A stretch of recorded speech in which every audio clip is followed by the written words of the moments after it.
cast out into the storm. The wind howled like a vengeful spirit, sweeping across the icy plains with merciless force. Serena stumbled forward, her limbs numb, her breath coming in ragged gasps. The bitter cold seeped through the thin fabric of her torn cloak, biting into her very bones. Her exile had been swift and brutal. She had expected a trial, a chance to plead her case. But instead, the High Council had cast their judgment without hesitation. "You are a traitor to our kind," they had said. "For your defiance, you are no longer one of us." Her crime? Questioning the centuries-old customs that bound her people to a life of rigid control. She had refused the arranged bonding ceremony. Refused to become a pawn in a political game she wanted no part of. And for that, they had left her to die. She staggered forward, her vision blurred by the snow. Every step was a battle against the elements, and her strength was fading. She had never felt so alone. But then, through the haze of the storm, she saw it, a light, faint and flickering, but real. Her heart pounded. Was it a hallucination? Or had fate not abandoned her after all?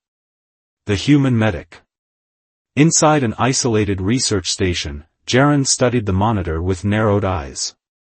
His thermal scanner had picked up something unusual, a heat signature moving erratically in the middle of the blizzard. "No way," he muttered to himself. "There's no way someone is out there."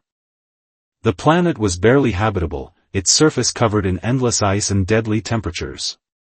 No sane person would be wandering in this storm. Yet, the reading was clear. Someone was out there. Jaren hesitated. Going outside in this weather was a risk. But ignoring it? That wasn't an option. Grabbing his insulated gear, he activated the tracking beacon and stepped out into the storm. A life on the brink. Serena collapsed just as a dark figure emerged from the swirling snow. She barely registered the voice calling out to her, the hands lifting her from the frozen ground. Her body had given up, but somewhere deep inside, she clung to the thought. Someone had found her. And for the first time since her exile began, she allowed herself to hope. Fragile trust. Serena woke slowly, her body heavy and unresponsive. Warmth cocooned her, a stark contrast to the biting cold that had nearly claimed her life. Her senses gradually returned, and she became aware of soft fabric beneath her, a rhythmic beeping nearby, and the faint scent of something metallic, sterile, controlled. Her eyes fluttered open, taking in the unfamiliar surroundings. Sleek metal walls, glowing monitors, and a dull hum of machinery. She was in some sort of medical facility. Panic surged through her. Was she captured? Had her people sent someone to retrieve her? Then, the door slid open with a quiet hiss, and a human stepped inside. The man who saved her. Jaren set the datapad down, relieved to see his patient awake. She had been unconscious for hours, her body nearly frozen solid when he had found her. It had taken every ounce of medical knowledge he had to stabilize her. "You're awake," he said, keeping his voice calm. "That's a good sign." She stared at him, her violet eyes filled with suspicion. "Where am I?" Her voice was hoarse, as if she hadn't spoken in days. "My research station." "You were dying out there," he replied, crossing his arms. "I brought you in before the cold could finish the job." She struggled to sit up, wincing at the effort. "Why?" The question caught Jaren off guard. "Why?" he repeated. "Why did you save me?" Her tone was sharp, almost accusatory. Jaren frowned. "Because that's what people do when they see someone dying." She let out a bitter laugh. "Not my people." Something about the way she said it made Jaren's stomach twist. Whoever she was, wherever she came from, she had been left to die. A name with no home. "What's your name?" Jaren asked, pulling up a chair. She hesitated, as if debating whether to answer. Finally, she spoke. "Serena." Well, Serena, you're lucky I found you when I did. Another hour and you wouldn't have made it. She looked away, her expression unreadable. Maybe that was the intention. Jaren exhaled slowly. He had seen trauma before, wounded soldiers, civilians caught in war zones, but something about her felt different. Who left you out there? He asked. Serena stiffened. It doesn't matter. Jaren could tell pushing her for answers wouldn't help. Instead, he stood. You need rest. I'll be back with food. As he turned to leave, Serena's voice stopped him. You're human, aren't you? He glanced back, surprised. Yeah. Is that a problem? Serena studied him for a long moment before shaking her head. No, just unexpected. The weight of exile. Left alone, Serena stared at the ceiling. She felt weak, drained, but most of all, lost. She had been prepared to die in that storm. In some ways, it had seemed like the only path left for her. But now, a human had saved her. She clenched her fists. Her people would have let her perish without a second thought. Yet here she was, alive because of someone she had been taught to see as lesser. The irony was not lost on her. But what now? She had nowhere to go, no home, no allies. And worst of all, she had no idea if her people were still watching, waiting to ensure she never returned. A fragile alliance. Serena sat up in the bed, her body still aching but stronger than before. Her mind, however, was a storm of uncertainty. She was alive, but for what purpose? She had been left to die by her own people, and now she owed her life to a human, a species she had been taught to view as insignificant. The door to the medical bay slid open, and Jaren stepped inside carrying a tray of food. You should eat, he said, setting it down on the table beside her. Your body's been through hell. She eyed the meal suspiciously. It smelled unfamiliar, but not unpleasant. Hunger gnawed at her, but pride kept her from immediately reaching for it. I don't need charity, she muttered. Jaren let out a short laugh. This isn't charity. It's survival. You need food, and I don't need a dead guest in my lab. Serena scowled but grabbed the plate, picking at the contents. The taste was different from what she was used to, but it was better than the alternative. Jaren leaned against the counter, watching her carefully. So, are you going to tell me why you were out in the middle of a frozen wasteland? She hesitated. I was exiled. Why? Her grip tightened on the utensil. Because I refused to be a pawn in their games. My people value obedience above all else. I questioned their rule one too many times, and now I am nothing to them. Jaren's expression darkened. They tried to kill you just for speaking out? Serena let out a bitter laugh. It's more common than you think. Silence stretched between them. Jaren had seen the cruelty of different alien factions before, but this was something else. Well, he said after a moment, you're not nothing here. Serena looked at him, startled. She wasn't sure how to respond to that. A deal with a human. After finishing her meal, Serena slowly swung her legs over the side of the bed. Jaren quickly stepped forward. You're not fully healed yet. Take it easy. I've survived worse, she replied, determined, maybe, but you're still weak. If you collapse, I'm not dragging you back to bed. She shot him a glare but remained seated. So, Jaren said, crossing his arms. What's your plan now? Serena exhaled slowly. I don't know, admitting it felt like a defeat in itself. Jaren studied her before nodding. Then stay here until you do. Serena blinked. What? You don't have anywhere to go, right? This station is isolated, no one's looking for you here. If you need time to figure things out, you can stay. Serena narrowed her eyes. And why would you help me? Because throwing you back out into the cold isn't exactly an option. Serena crossed her arms. I don't need pity. Good. Because I'm not offering any, Jaren smirked. But if you want to earn your keep, you can help me. Help you? I run research on alien biology, injuries, treatments, healing processes.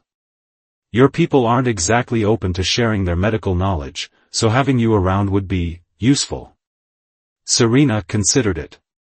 She had nothing to her name, nowhere to go. And while the idea of relying on a human unsettled her, she couldn't deny that his offer made sense. Fine, she said. But this is temporary. Jaren shrugged. Whatever you say, princess. Serena's glare returned. Don't call me that. Jaren chuckled. Noted. A strange partnership. The days passed, and Serena found herself falling into an uneasy routine. Jaren wasn't like the humans she had been warned about. He was direct, sarcastic, but not unkind. He didn't treat her like a fragile thing, nor did he look at her with the disgust she had expected. He simply treated her like a person. She helped where she could, analyzing alien samples, offering insight into medical techniques that humans had yet to perfect. In return, Jaren provided her with shelter, food, and, unintentionally, a strange sense of stability. One evening, as she was organizing data files, Jaren leaned against the doorway. So, what's next for you? Serena didn't look up. I haven't decided. You could leave, try to build a life somewhere else. Or, you could stay. Serena paused, fingers hovering over the keyboard, and do what? I don't know, Jaren said with a shrug. Help people. Build something new. Take control of your own future instead of letting your past decide for you. His words struck something deep within her. Control. For the first time in her life, she had a choice. And that terrified her. Echoes of the past. Serena sat in the dimly lit lab, staring at the screen in front of her, but her mind was elsewhere. Jaren's words from the previous night echoed in her head. Take control of your own future instead of letting your past decide for you. But how could she, when the past was not yet done with her? Her people had abandoned her, yet she could still feel their grip tightening around her throat, dictating her every thought.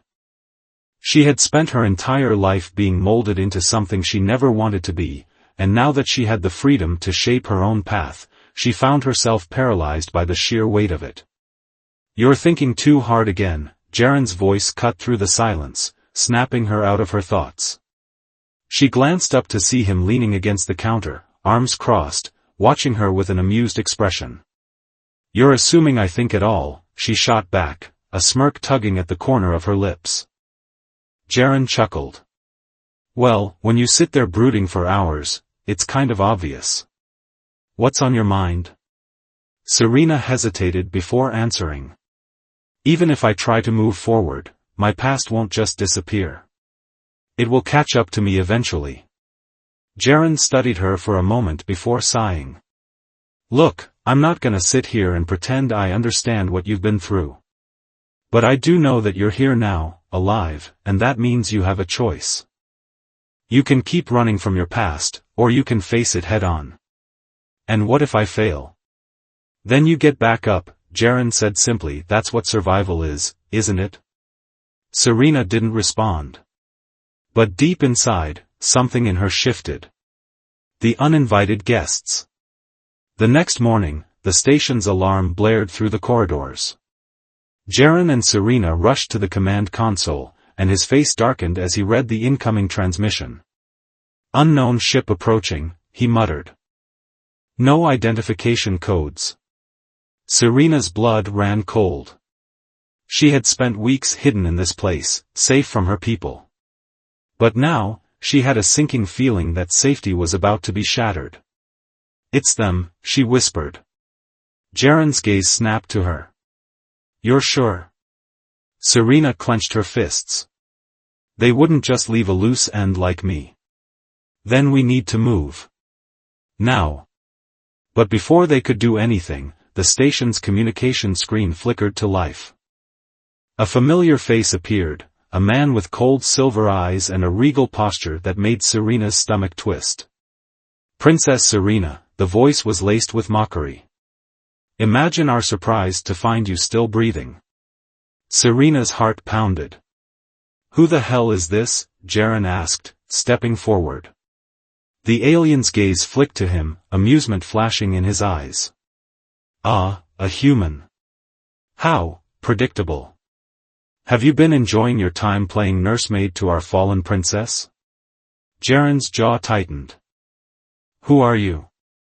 The alien ignored him and turned his attention back to Serena. You've caused quite the embarrassment, Serena. Our people do not take kindly to traitors, but I'm feeling generous today. His lips curled into a cruel smile. Surrender, and your death will be quick.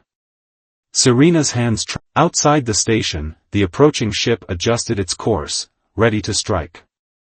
The battle for freedom. Jaren was already moving, pulling up the station's defense systems. We don't have much time. I can try to overload their scanners, but we're not exactly armed for a full-scale fight. Serena clenched her fists. We don't need to fight them head-on. Just long enough to escape. Escape to where? Anywhere but here. Jaren ran a hand through his hair. This wasn't how I planned to spend my morning, but fine. I'll set the station's self-destruct. That should buy us time to get to my ship. Serena blinked. You have a ship? Of course I have a ship. Did you think I just lived here forever? Serena almost laughed. You are full of surprises, human. Remind me to gloat about that later. Let's move. They sprinted through the corridors as the station systems began shutting down. Red emergency lights flashed overhead. Outside, the alien vessel prepared to dock. They'll send a boarding party, Serena warned. Then we'd better not be here when they arrive, Jaren shot back. They reached the hangar bay just as the first explosion rocked the station. The past had finally caught up with her. But for the first time, she was ready to face it. A new path. The small ship rocketed away from the burning station, weaving through the debris as the alien warship loomed behind them. Serena gripped the edges of her seat, watching as Jaren's fingers danced across the controls. They're locking onto us, she shouted. Yeah, I figured, Jaren snapped, yanking the controls to the side. The ship veered sharply, barely avoiding a blast from the enemy cannons. Serena's mind raced. She knew how her people fought: precision, calculation, efficiency. They wouldn't waste their time in a long chase. No, they were waiting for the right moment to strike. Think, Serena. Her gaze flicked to the console. Take us into the asteroid field. Jaren shot her a look. You're insane. Trust me. He hesitated for only a second before he spun the ship around and pushed the thrusters to full. The vessel shot forward, diving straight into the dense asteroid cluster. Behind them, the alien ship hesitated. They won't risk damaging their hull, Serena said, watching as the warship slowed. Jaren let out a low whistle. I can't believe that actually worked. Serena smirked. You'll learn that sometimes, the best way to win is not to play by the rules. A warrior's choice. With the enemy ship no longer in immediate pursuit, Jaren set the course for a nearby uncharted moon. The ship touched down on the rocky surface, hidden within a canyon. As the engines powered down, silence filled the cabin. Serena exhaled slowly, her body finally relaxing. So, Jaren leaned back. What now? Serena's mind swirled with possibilities. She had spent so much of her life running, surviving, waiting for someone else to decide her fate. But now? I don't know, she admitted. But I do know one thing. I am done letting others decide who I am. Jaren studied her. So, does that mean you're sticking around? Serena met his gaze. If you'll have me. He grinned. Well, it's not every day I get to say I'm traveling with an exiled alien princess. Could be fun. She chuckled. Or dangerous. Even better. For the first time in her life, Serena felt something she had never known before, freedom. She didn't know what the future held, but for the first time, she was ready to find out. Together. The end.